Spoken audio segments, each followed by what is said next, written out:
discussion. And first of all, thank you very much for the organizers for organizing this event. Because in the last few years on the Middle East, I didn't really find events that are concentrating on collections.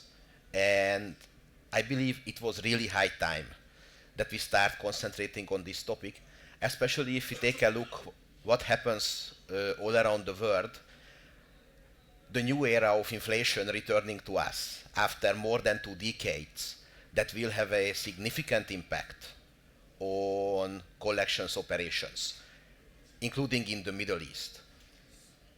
And before we start discussing, it's just accidentally. Last week I've been to London on a conference, a very large conference, actually, many live, with around 500 participants. And when I was sitting in the panel, we were discussing about the inflation, what it means. And then one leading banker from one high street UK bank told that actually what he sees as the biggest challenge is that he is old enough to have lived in the era where we have seen high inflation, but he's the only one in the risk management department. And now one of his major tasks is to educate his younger colleagues what actually inflation means, how inflation impacts their portfolio, their balance sheet, and what to do in a high inflation environment. And I think this is one of the key aspects that we have to take into account. Prices are rising, interest rates are rising, and these have a profound impact on all of our customers, how they treat their finances, and how they are able to repay their loans, what they prioritize, what they don't prioritize. And this will have, most probably, the biggest impact on collections. Sorry, I just tried to find a place to stand where I see you and where you can see the slides.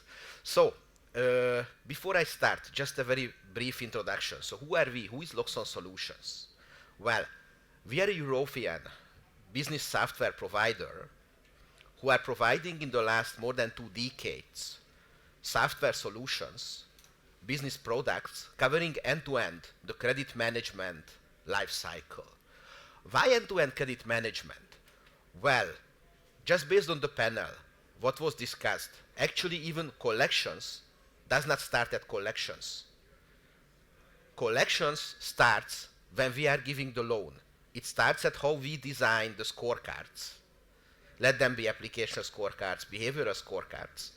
How we design the decision, what are the approval conditions based on which these loans, this credit is provided.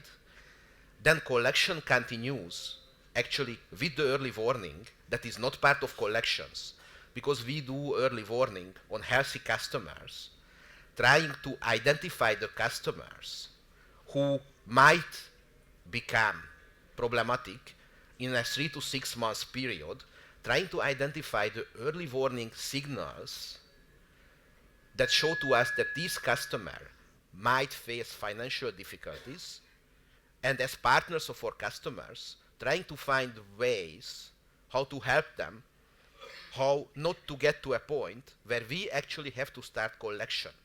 This is what I pretty much liked, the comment of Mr. Ahmed Farouk from Rock Bank, is that actually with a proper early warning strategy, they were able to significantly reduce the entry to collections from above 7% to below 4%. It means basically they managed to reduce the volumes that they have to collect to nearly half. This means they don't have to harass customers with collections. They don't have to communicate to them about bad news. They don't have to be careful to still keep a positive customer journey because they already did it before collections. So that's why all these aspects. This is why, and also this is why we cover credit management end to end, because we firmly believe that we have to see this cycle as one cycle, because all decisions as a bank that we took previously will have a very strong impact whether this loan this credit card becomes an NPL, or it will never ever reach the stage of even soft collections or early collections. So we are on the market in the last 20 years, and in the last 20 years we have built up a business that is now all around Europe. We have the largest customer in the Netherlands, that is the ING banking group, that is one of the top 25 largest banking groups on earth, and they use Loxon collections in each of the ING locations for 45 million customers, where ING has retail and SME business. We have a strong customer base on the Middle East. First we came here back in 2007, and you know, when I first came here in 2007, I will always remember it was February 2007, and I've met an old friend of mine from Lebanon, with whom I worked together in Europe years ago. Then he was working here, heading one of the large software groups, American software groups. And one of my first questions was to him, okay, tell me about how collections is done here. What are the volumes of credit and so on? And he told me, well, you know, Tamás, I have 5 credit cards. My credit limit in each of the credit cards is in the range of 10 to 30,000 US dollars. And well, collections at that time, he told me, oh, it's very easy, because if I don't repay something after 30 years, police comes and they will put me to jail. So there is a strong incentive not to become a problematic customer. Well, I believe this has changed significantly.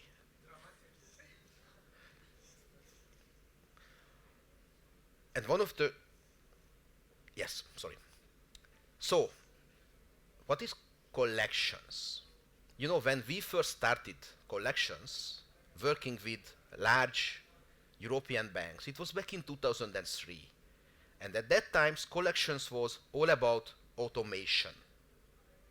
Now, today, collections is all about keeping a positive customer experience, trying to recognize who are the customers who will be able to repay, and trying to find the best way as partners to live together with them, to find a common solution and continue our customer journey, and try to segregate the customers that are non-cooperative, with whom we don't want to keep a partnership for the future.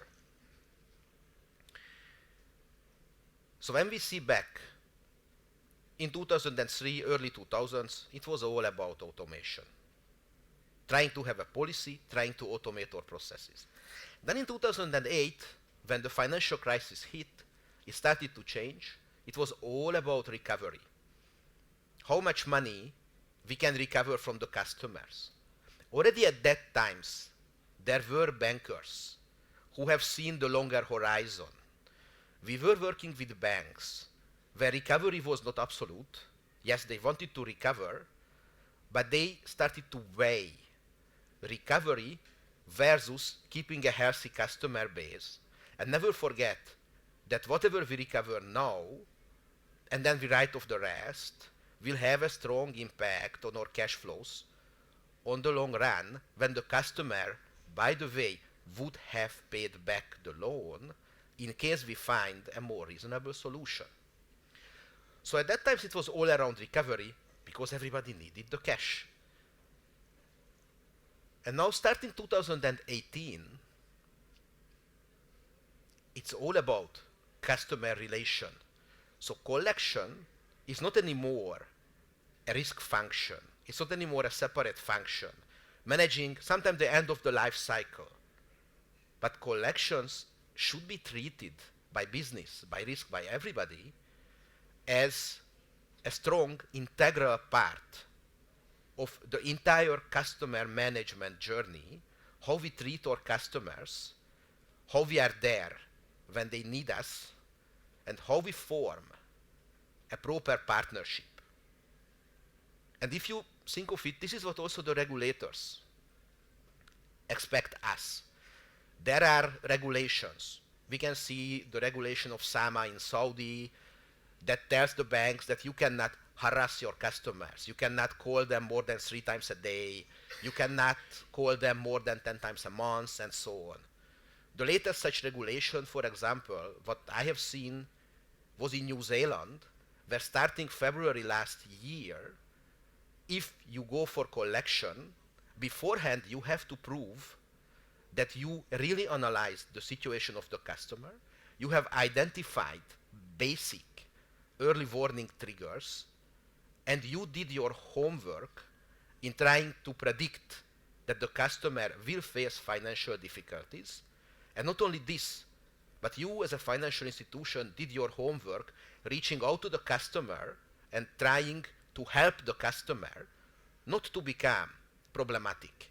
If you did not do this, you face trouble, not with the customer, but with the regulator, because the regulator tells there is a huge information asymmetry between the customer and the financial institution. You know much, much more about what is to come, so it is your duty to treat your customer properly.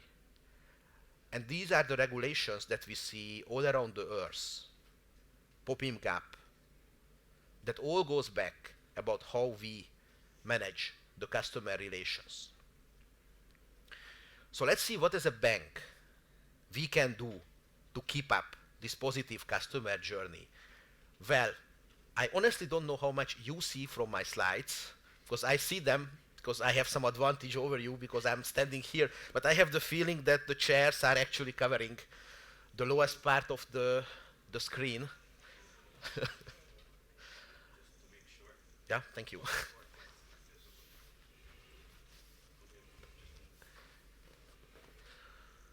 So, the first is early detection. As it was briefly discussed, it's early warning. So, we have to recognize what are the early signs that will show to us, that will predict to us that any of our customers might get to trouble in preferably a 3 to 6 months horizon. And when we recognized these early warning signs, and I would like to emphasize early warning. So if the customer is already past due, if the checks already started to bounce, it is too late. These are good signs, but these are not early warning anymore because the customer is already in trouble. The big task is to try to find the indicators that will predict to us that this customer will get to trouble. And we cannot stop here, but we have to identify what to do. If this and that is the sign, what will be our reaction? How will we approach the customer? How will we educate the customer? And how will we find a common solution so that the customer will be able to pay back? We go to a payment promise, we go to a restructuring, we go to a bridge loan, whatever, there are many ways. Or we simply discuss with the customer and find what is the reason that their finances might deteriorate in the future. And for this, well, we need data. And I will speak about data, and I think all of you have heard the big buzzwords that data is the new oil, and we need to have data warehouses and data lakes and all these blah blahs. You know, I'm representing an IT company, so I can tell you, yes, you need all the data. On the other hand, I still firmly believe, as an ex-banker, that it's not about buzzwords. But data is really the starting point, and not only for AI, but because today, in the new digital world, we have less and less real physical touch points with our customers. So we have to understand them from their movements that we see digitally through data. You know, I will always remember when I was the risk manager in Raiffeisen Bank in Hungary. This is one of the top banks in Hungary. Hungary is not a big country. It was in 1999. And our mother bank is Raiffeisen, that is one of the largest banking groups in Europe. The head office is in Austria. And back in 1999, we wanted to start a strong SME business. So we wanted to build scorecards. At that time, there was no data, nothing. So we had a team of experts with modeling experience, and we started to build scorecards from whatever data we managed to collect.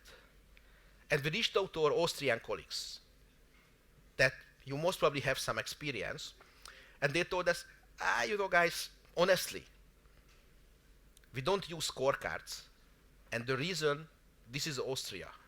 In Austria, Raiffeisen is there in every village, in every small city. So we know everything. Our colleagues or relationship managers, the branch manager, they live with the people to whom we give money. They were sitting together in the kindergarten, in the school. Their fathers were sitting together at school. They were working together on the fields. These people will simply pay back the money. Now, this situation is over. We lose more and more the personal touch because we go digital. Digital, we are faster, we are more customer-centric. Customers don't need to come to the branch. It has enormous advantages, but it means that what we lose on the other end, we have to manage still to collect. And we can only do it through collecting data. All the data that is possibly available and that is allowed to us by the regulation to be collected. See, affordability assessment. It is more and more important, especially now when prices are rising, inflation is coming up, interest rates are coming up, so people start to spend more and more money on basic supplies and on bank loans. We have to understand what they can afford, not today, but tomorrow and after tomorrow. And for this, again, we need predictive models to foresee how it will change. And for models, well, we need data. And here we come to the third point, and that is hyper-personalization. Technology today allows us hyper-personalization also in mass collections. When we talk about hyper-personalization, everybody thinks of high net worth individuals and large corporates, because this is what we always did. But now, technology, data, models, digital channels, behavioral analytics allow us to do hyper-personalization also in mass retail collection. We can analyze collection behavior. We can analyze customer behavior. We know that to reach this person, the best is to have a call. To reach that person, the best is to send a WhatsApp message. Or the third types of person, they don't like to be harassed. However, they will use our self-service application. And when they use our self-service application, this means they come to us, they reach out to us, and for example, they give a payment promise in the self-service application without us reaching out to them. And we know as well that whenever someone intentionally reaches out to us as a bank and gives a promise, it is a much, much stronger promise psychologically than if we reach out by a call center guy who starts to push, okay, sir, you have to give me something. So we can take all of these into account. We can, and of course, we have collection strategies, how to approach various types of retail customers, SME customers, segment them from a risk perspective, segment them whether they are cooperative, non-cooperative, decide what we want to do with the non-cooperative ones, identify who are the ones that will self-cure anyway, and why it is very important, again, just a story from the last few years, we implemented collections for a very large scale European banking group. And I was there discussing with the head of retail risk management, and he told me his number one point from the new system is that finally they see that data arrives to Loxon systems every morning. And I asked him, okay, why?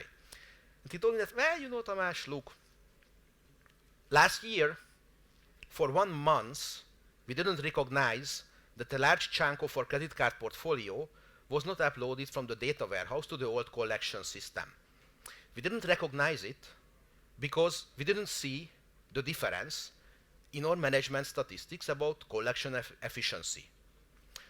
So after 1 month, from another report, we recognized that, oops, there is trouble because we are having much less outreach from the call center than the months before. So we started to look and we recognized that, oh, we lost a big chunk of the credit card portfolio. No one collected them. But surprisingly, our recoveries didn't go down. So we had to think, okay, then why do we spend money and efforts collecting this credit card portfolio? Because these are our self-cures. So that's why it is very important to have data and to understand what types of customers, what behavior, and what is the best strategy, what is the best channel, what is the best move, if any, to reach out to them. Because this will have a strong impact on what we are doing.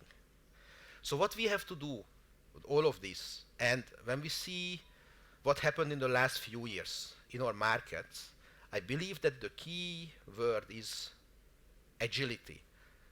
And I don't mean the agility that everybody can hear, that you must have agile processes, you don't have to do agile project management, waterfall project management, but agile. By agility, I mean business flexibility, that we should have policies, processes, and IT systems that are flexible enough so that we understand when there are shifts in the behavior of our portfolio, and that are flexible enough that we can accommodate our policies or strategies to these shifts in the portfolio. And by the way, we can accommodate our IT systems for these shifts. We don't have to wait for the vendor coming to us and doing some new coding or some new collection strategies for 3 months, but we can have our own people with proper rights within the collection department who can set up a new strategy, who can set up a new way of reaching out to the customers, who can set up a new script to discuss with the customers, and so on. And again, we come back to data. And by data, I don't mean collecting data. It was very interesting what the colleague from Ahli Bank Kuwait said about the fintech who have 1,000 data points. Because on the one hand, it is great to have 1,000 data points. On the other hand, if you have 1,000 data points, you have no idea which one is really important. So having 1,000 is great, but what is much greater to find the 5, 6 that have a real impact on customer behavior, and based on this, build up actions. And in collections, in early warning, in risk management, it is much, much more important to find the right action than to find the right data, because it's beautiful to have early warning triggers, but if we don't go after the customer, we don't discuss with the customer, it's worth 0. We have beautiful reports, but it will not impact our customer relations. We have to understand the right actions. Again, back close to 10 years ago, I was in Paris on a big European conference about big data, because at that time everybody wanted big data. And the CIO of one of the largest French banks had a big presentation. And his presentation, in a summary, told the following. Well, you know, guys, we are a big bank, so we wanted to be number 1 in France for big data. It was a big IT initiative, and we spent a couple of millions of euros in the last 3 years building a beautiful data lake where we integrated many systems and we were just collecting data. There was only one problem. Business didn't come to us telling what they need the data for. So after 3 years, we had to recognize that this beautiful data lake is actually not a data lake, but it's a data swamp, because everything gets in, but no action comes out. So we spent a lot of time and money for nothing. And this is, I think, the major topic. We have to find first our collections colleagues, or early warnings colleagues, or risk colleagues, and understand what business needs, what business wants, and then be prepared to have the data based on which we can identify what are the right actions. Moreover, we can identify what are the results of the actions, and based on the results of the actions, we can learn and find better actions. This is all about flexibility, that we have to be ready, business and IT perspective, to change quickly. Try actions, we might fail, fine. We learn that these are not the proper actions, but be ready to find better ones up until we continuously fine-tune what we are doing. This is about agility, and this is what we will have to do. Now inflation is coming. Also in the UAE, last year we've had above 5%. For this year, they still forecast above 3%. But honestly, no one knows what will happen, because most of the things that will happen will depend on what the Federal Reserve is doing, what the European Central Bank is doing, what the CBUA is doing, how much they will increase the rates, how much they will not increase the rates. And based on this, we have to act quickly. So this is all around agility. And everything else are tools. So agile project management and agile organization, they are a must, very important. But they are tools serving this purpose, that business can act quickly. And when we see data, you know, another big buzzword is artificial intelligence. As a former banker, risk manager, and beforehand a risk modeler, I love data and I love the promise of artificial intelligence. But again, artificial intelligence is a big buzzword. Years ago, I had slides showing the Gartner prediction, where it started in 2016. The prediction was artificial intelligence will be on the top of the hype cycle in 2 to 3 years. Then in 2017, I've seen the same prediction by Gartner. 2018, still the same prediction by Gartner. And the reason behind that, I think, is very simple. We cannot see general, there is no such as general artificial intelligence. Again, we should come back here. What do we want to use artificial intelligence for? How can we use, in our case, AI, or let's rather call it machine learning or deep learning, for collections or early warning? Because this is the question. Otherwise, we will have, like in the French case, an artificial intelligence swamp and not a lake, because we will have everything, but we will not be able to use it. So we have to find the business problems for which we have enough data, and for which we can use better models than what we have today. Because AI is better models for complex problems that are as complex as even the best human experts don't see all the aspects anymore. This is again a famous buzzword in data science, where one of the big data science gurus was asked 10 years ago, tell me, sir, when you use data science? And his response was, you know, as long as I can find a proper solution to the problem, I will never use data science, because it's not worth it. I will use data science to give me relations, to give me solutions that I cannot predict anymore. And this is also in collections, where we should start thinking of using AI. And when we use AI, there are multiple ways how to use that. We can use it as an overlay over our statistical models initially, if the models are already good enough with a good AUC or Gini and so on. Or we can start experimenting with new AI models, a random forest or a more complex machine learning model, and see what is the outcome we get, whether the efficiency in collections, if we use these models, will supersede the efficiency of our existing models, where it supersedes it, and why. This is how we can use AI to learn. And there is another aspect that we have to take into consideration. Regulators, as such, up until now, don't really like AI models. The reason they don't like it is that AI models very easily can become a black box where we don't understand anymore what the model is really doing, what are the real links, relations, outcomes by the model. And regulators tell us that when we move to risk management, that has a direct impact on the bank's bottom line, on the provisions, on the capital, they cannot accept a black box model based on which we have no idea what will really happen.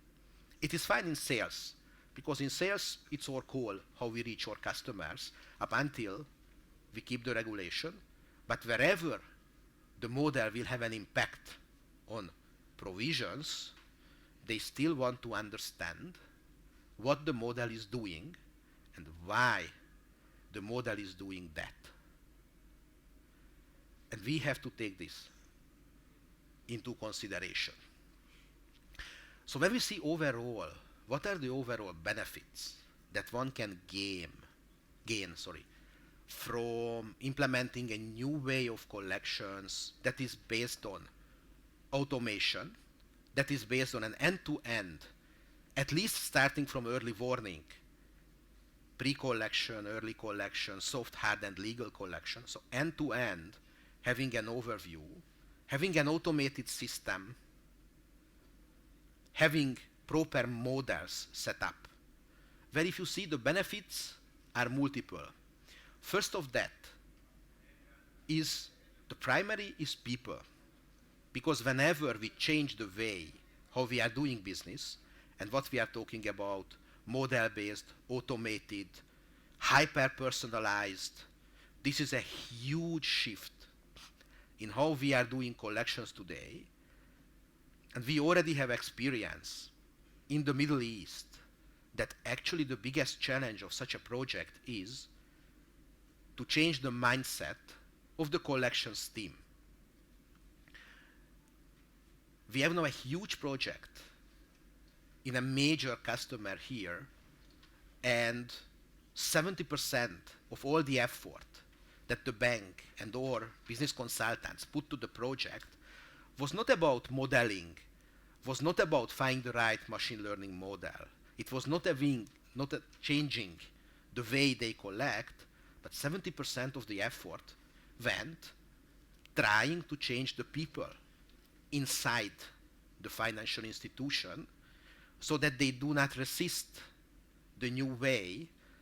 They understand that they have to change, and the new way brings better results.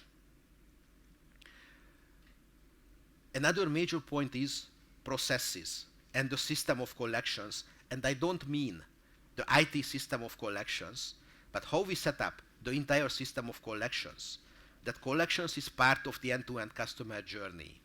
Collections is not separated from sales, from risk, and early warning and collections are strongly interrelated. This is the second. And only the third one is the additional gain that we can gain from better models, AI models. But we have to do the first right. And this is what experience shows us from Europe, from very large countries in Asia, because we are doing collections in the Philippines, Indonesia, China, and this was the same experience. Strangely, it is not dependent on the continent, and it is not dependent on the various countries, and also the same experience we found here in the GCC and also in the Levant region, where we are running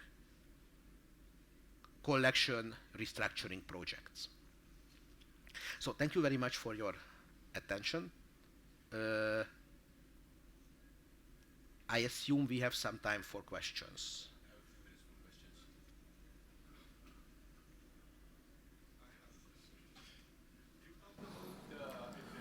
Mike, Sorry. get the mic. Mic, please.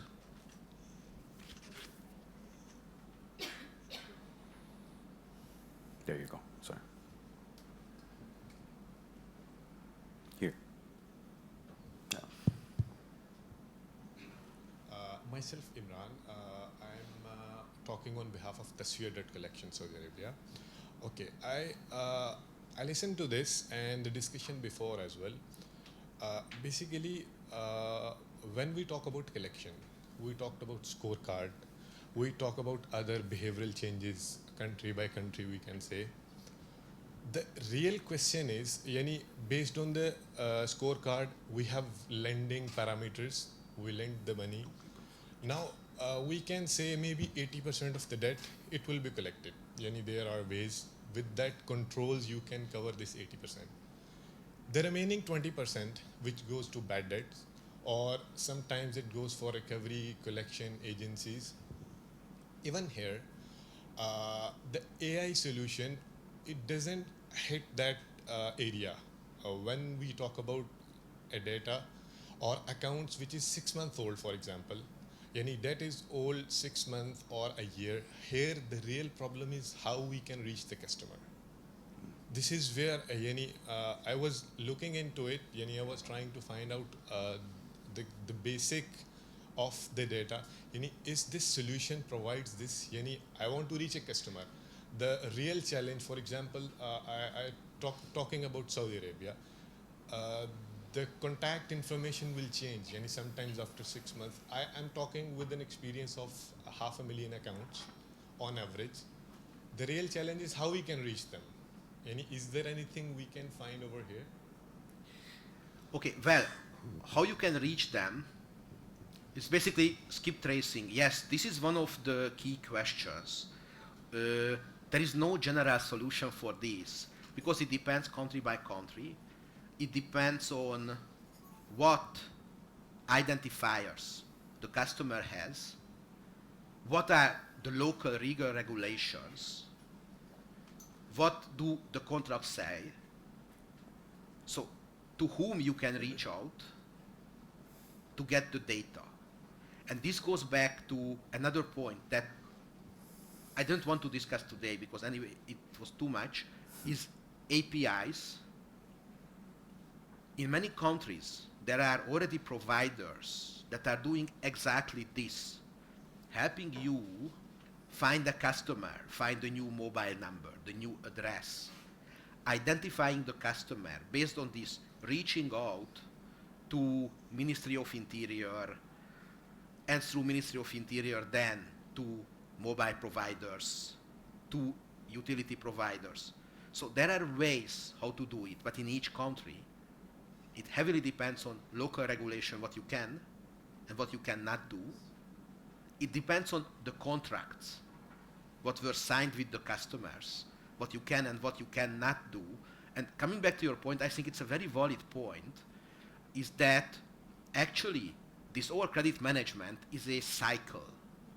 So whatever we learn during collection, whatever we learn even during early warning, must be channeled back to the scorecards. If we know what types of customers we will not be able to reach anymore when it gets to collection, we have to identify this behavior, try to understand what are the motivators, and try to tackle them initially at the approval. Because how we build up the scorecard, how we build up based on which we give the money, already basically predetermines what will be the probability of default when they will get there. The approval conditions based on which we approve this loan basically predetermines, or predicts, it's a better word, predicts, what will be the loss we will suffer when the customer will start non-paying. So many of the key indicators were laid down at the decision. We identify changes in customer behavior during early warning already. We find actions how to manage these customers, but we must learn from them immediately and channel them back to the beginning of the cycle, because there it's too late. If it's in collection, we basically lost. It's too late. Then we are just running after. And this is the point of data, and this is why actionable insight is key. That we have to collect data, what happens throughout the collection cycle. Of course, we have to understand why these people are skipping, why we cannot reach them anymore, and what to do as early as possible in the cycle to prevent that. Because when we have to find them, it's too late. We will spend a lot of time, a lot of energy, a lot of money trying to reach out to them, and honestly, if they were skipping, for sure they will not be too cooperative. So that's why another point where we can use AI is to find the proper exit strategy. When we identify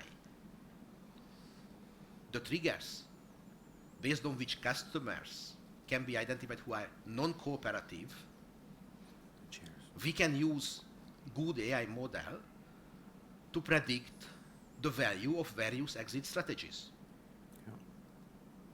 Give it to an external lawyer, sell it, give it to someone who is real specialized in that types of collection, build up a good internal team, or simply forget it and write it off.